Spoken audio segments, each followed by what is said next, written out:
Welcome to the lecture number 21 of Honda MCQs. We are on MCQ number 119. In the color code for resistances, black color represents the number.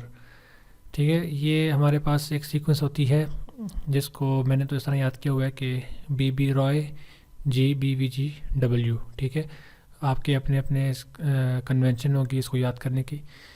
तो इसका जो black होता है वो first one black होता है, ये brown, ये रेड, ये ऑरेंज, ये yellow, green and so on. ठीक है, इस तरह से आगे ये नंबर्स होते हैं. सो फर्स्ट वन जो है वो क्या है, ब्लैक का. सो इसके लिए 0 होता है. सो ऑप्शन नंबर ए यहाँ पे करेक्ट है. उसके बाद है in the colour code white colour represents the number. ठीक है, वाइट हमारे पास ये वाइट है लास्ट वन यहाँ पे. ठीक है, इसके बाद 9 के बाद दोबारा आके 0 आ जाता है. सो 9 जो है यहाँ पे ऑप्शन ए करेक्ट है.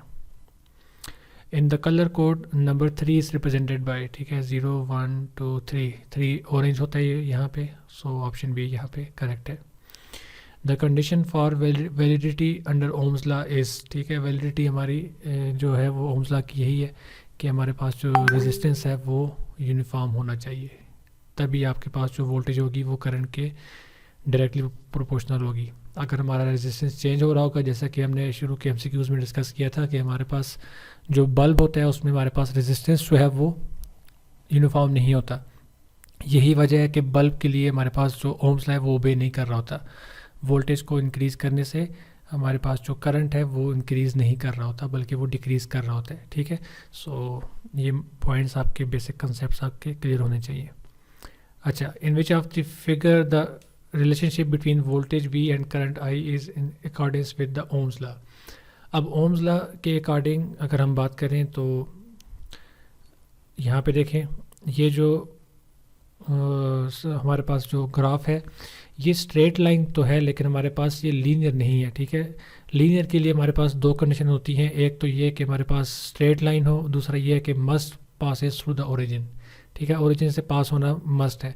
सो यहाँ पे देखें, ये स्ट्रेट लाइन तो है लेकिन ये ओरिजिन से पास नहीं हो रही, ये भी ओरिजिन से पास नहीं हो रही, ये भी नहीं हो रही. सो एक ऑप्शन हमारे पास बचता है ऑप्शन बी का. ठीक है, तो इसलिए इसका यहाँ पे फिगर बी जो है रिप्रेजेंट कर रही है.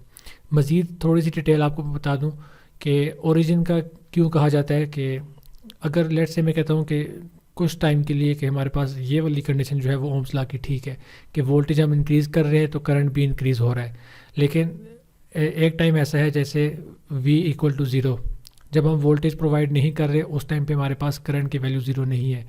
ठीक है, कुछ ना कुछ करंट यहाँ पे है, लेट से 2 एम्पियर करंट यहाँ पे फ्लो कर रहा है. सो ये ओम्स लॉ को ओबे नहीं कर रहा है क्योंकि वोल्टेज होगी तो करंट होगा, वोल्टेज नहीं होगी, वोल्टेज 0 होगी तो हमारे पास करंट भी 0 हो जाएगा. अब एक स्टूडेंट ने एक क्वेश्चन पूछा था कि सर अगर हमारे पास रेजिस्टेंस जो होती है वो अगर हम उसको 0 कर लें, अगर V = IR में रेजिस्टेंस अगर हमारे पास 0 होगी तो करंट हमारा इनफाइनाइट हो जाएगा. तो अगर करंट इनफाइनाइट हो जाएगा तो V = IR के अकॉर्डिंग वोल्टेज हमारी जो है वो 0 क्यों होगी, इनफाइनाइट क्यों नहीं होगी. सो बस बेसिक चीज़ें हैं जो बच्चों को नहीं पता होती. ओम्स लॉ के अकॉर्डिंग जो V है वो करंट पे जो करंट है वो वोल्टेज पे डिपेंड कर रहा है लेकिन वो रेजिस्टेंस के ऊपर डिपेंड नहीं कर रहा. ठीक है, वोल्टेज की जो वैल्यू है वो रेजिस्टेंस पे डिपेंड नहीं कर रही. रेजिस्टेंस हमारे पास जो होती है वो कांस्टेंट होती है जो कि 1/R के इक्वल होती है, जो कि यहाँ पे स्लोप है. ठीक है, ये स्लोप है हमारे पास, ये रेजिस्टेंस है, ये कांस्टेंट है for values of V and I. अगर V की वैल्यू चेंज करती भी जाए करंट चेंज हो जाएगा लेकिन जो R की जो वैल्यू है वो हर केस के लिए कांस्टेंट रहेगी, तभी हमारा ओम्स लॉ जो है वो ओबे करेगा. ठीक है, ऐसे क्वेश्चन को हम तभी यूज़ कर सकते हैं जब हम ये एज्यूम करें कि हमारे पास जो रेजिस्टेंस है वो यूनिफॉर्म है. ठीक है, सो हमने कभी भी ऐसी एजम्पशन करनी ही नहीं है कि हमारे पास रेजिस्टेंस जो है वो 0 हो गया तो करंट इनफाइनाइट हो गया.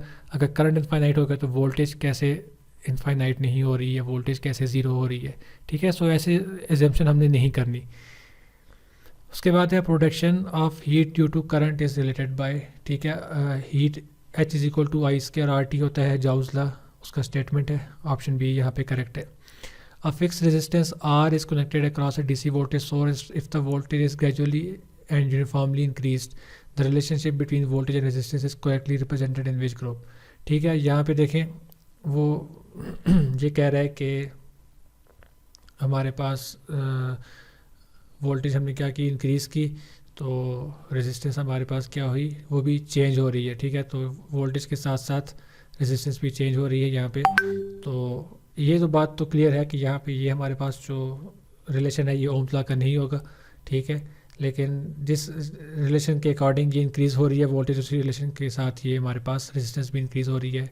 यहाँ पे ग्रुप नंबर ए जो है वो यहाँ पे इसको करेक्टली रिप्रेजेंट कर रहा है।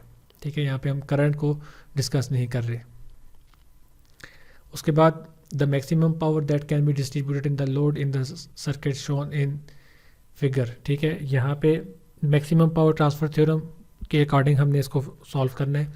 अब वो क्या कह रहा है, वो कह रहा है जी इस लोड की जो पावर है वो फाइंड करके दें। ठीक है, कि कितनी पावर जो है वो मैक्सिमम पावर जो है वो इधर डिस्ट्रीब्यूट हुई होगी लोड में। और जो हिंट हमें मिली है वो ये है कि मैक्सिमम ट्रांसफ़र की बात हो रही है। तो मैक्सिमम ट्रांसफ़र के लिए हमें पता है कि जो भी हमारा इंटरनल रेजिस्टेंस होता है, ठीक है, इंटरनल रेजिस्टेंस यहाँ पे कितना है, 3 ओम, 6 ओम, 1 ओम। ये जो इंटरनल रेजिस्टेंस है ये हमारे पास मस्ट इक्वल होगा लोड के रेजिस्टेंस के। तो इसके लिए क्या करना है, हमें आर थेवेनिन फाइंड कर लेते हैं, जो कि ये हमारे पास थेवेनिन होती है। ठीक है, आर इक्वलेंट भी इसको हम कह सकते हैं। तो वोल्टेज सोर्स को शॉर्ट करके यहाँ पे हम 3, 6 और 1 को सॉल्व करेंगे। 3, 6 आपस में पैरेलल में है, तो इनका 3 into 6 divided by 9, 18 divided by 9, तो ये हमें 2 ओम देता है। 2 ओम प्लस 1 ओम, 3 ओम। ठीक है, सो हमारा जो इक्विवेलेंट आ गया वो 3 ओम का आ गया। सो इसका मतलब क्या हुआ कि अगर मैक्सिमम पावर ट्रांसफर थ्योरम की बात करें तो इंटरनल रेजिस्टेंस 3 ओम है, तो लोड की जो रेजिस्टेंस होगी वो भी कितनी होगी, 3 ओम ही होगी। तो अब हम क्या कर सकते हैं, हम यहाँ पे 3 ओम का एक रेजिस्टर लगा सकते हैं। ठीक है, इसको सॉल्व करने के और भी काफ़ी मेथड है। वी थेवेनिन से भी आप इसको सॉल्व कर सकते हैं, लेकिन जो मैंने लास्ट वीडियो में आपसे कहा था कि अगर मुझे कोई सर्किट मिला जिसमें मैं मैश एनालिसिस लगा सकता हुआ, तो मैं आपको वो कैलकुलेटर की हेल्प से सॉल्व करना दिखाऊंगा। ठीक है, सो वो आज की इस वीडियो में हम सॉल्व करेंगे। ठीक है, अब हमने क्या किया, हमने इस लोड की जगह जो रजिस्टर था वो 3 ओम का हमने लगा लिया मैक्सिमम पावर ट्रांसफर थ्योरम के अकॉर्डिंग। सो अब हमारे पास ये 2 लूप्स बन गए। ठीक है, और हमें क्या करना है, हमने यहाँ पे करंट्स को फाइंड करना है। ठीक है, अब उसके बाद इस स्टेप के बाद जो ऊपर हमने एक प्रॉब्लम की थी उसमें क्या था, 3 लूप्स थे। तो 3 लूप्स के लिए आपके पास यहाँ पे 3x3 की मैट्रिक्स बन सकती है, लेकिन यहाँ पे हम 2 लूप्स हैं तो हम क्या करेंगे, 2x2 की मैट्रिक्स बनाएंगे। मैट्रिक्स बनाने का तरीका आपने पढ़ा भी होगा, लेकिन मैं दोबारा से रिपीट कर लेता हूँ। देखिए ये लूप है, इस लूप में टोटल रेजिस्टेंस कितनी है हमारे पास, 3 ओम प्लस 6 ओम, 9 ओम। सो ये यहाँ पे हमने लिख ली 9 ओम की। फिर यहाँ पे जो डायगोनल एलिमेंट है ना उसको फिल करेंगे पहले। अब यहाँ पे इस लूप के अंदर कितनी रेजिस्टेंस है, 6 + 1 7 + 3 10। सो 10 हमने यहाँ पे लिख दी। अब लूप 1 और लूप 2 के दरमियान कितनी रेजिस्टेंस शेयर हो रही है, 6 की, तो -6 यहाँ पे, -6 यहाँ पे। ठीक है, इसको इंस्पेक्शन मेथड कहते हैं। इससे आपने सर्किट में इसको सॉल्व किया होगा। ठीक है, इस तरह से हमने क्या कर लिया, ये वाली मैट्रिक्स हमने तैयार कर ली। फाइंड क्या करेंगे हम, I1 I2 वो हमने यहाँ पे लिख दिए। और इस लूप के अंदर, पहले लूप के अंदर हमारे पास वोल्टेज सोर्स जो यहाँ पे है वो 13.5 है। ठीक है, इस चीज़ को आपने गौर करना है कि बुक के अंदर ये वैल्यू मिसिंग है। ठीक है, मिसप्रिंट है। ये यहाँ पे आप देखें 13.5 वोल्ट की जो वोल्टेज है वो बुक में मिसिंग है। ठीक है, आप यहाँ पे इसको पुट करेंगे तभी इसको सॉल्व कर सकते हैं, otherwise it is not possible to solve this question. Okay, so ये हमने यहाँ पे पुट कर ली। और इस लूप के अंदर हमारे पास कोई भी वोल्टेज सोर्स नहीं है, तो इसको हमने 0 पुट कर लिया। अब उसके बाद हम क्या करेंगे, कैलकुलेटर की हेल्प से इसको सॉल्व करेंगे।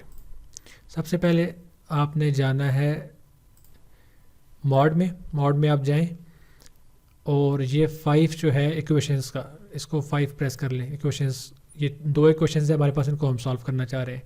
उसके बाद 2 है तो 1 प्रेस करेंगे। अगर आपके पास 3 मैश हो तो आप 3x3 मैट्रिक्स बनाएंगे। यहाँ पे 2 ही हैं तो हम जस्ट 1 को प्रेस करेंगे। ठीक है, अब ये आ गई। यहाँ पे हमने अब ये मैट्रिक्स के एलिमेंट लिखने हैं, 9 equal -6 equal 13.5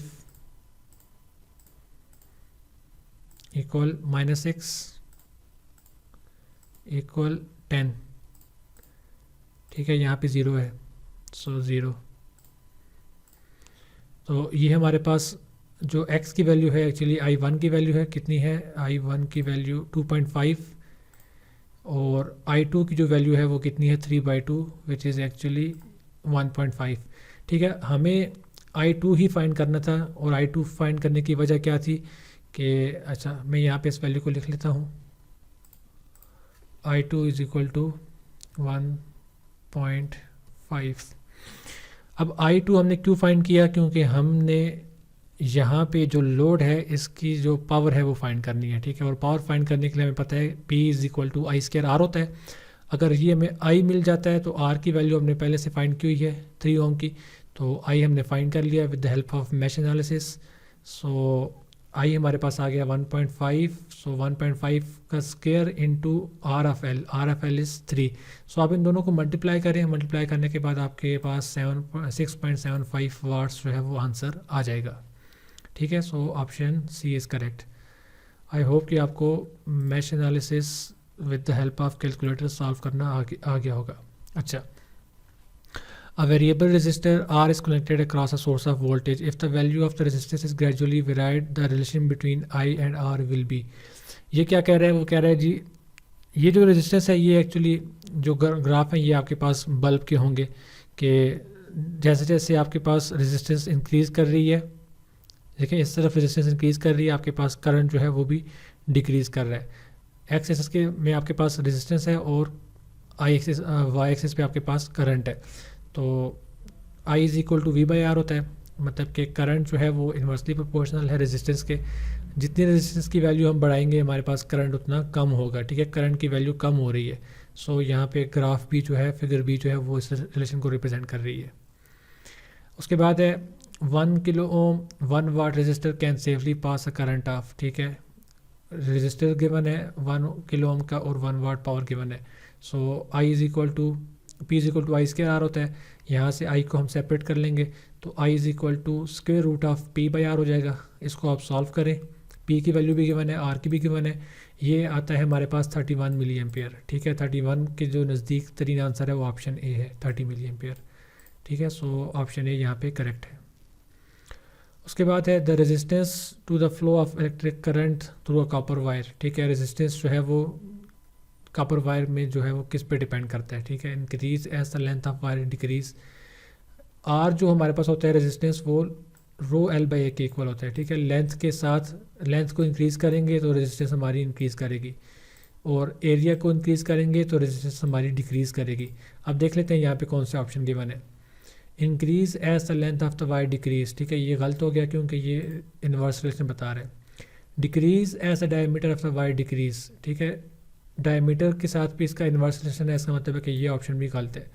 increase as the length of the wire increase. ठीक है, सो ये रिलेशन हमारा करेक्ट है। So option C is correct.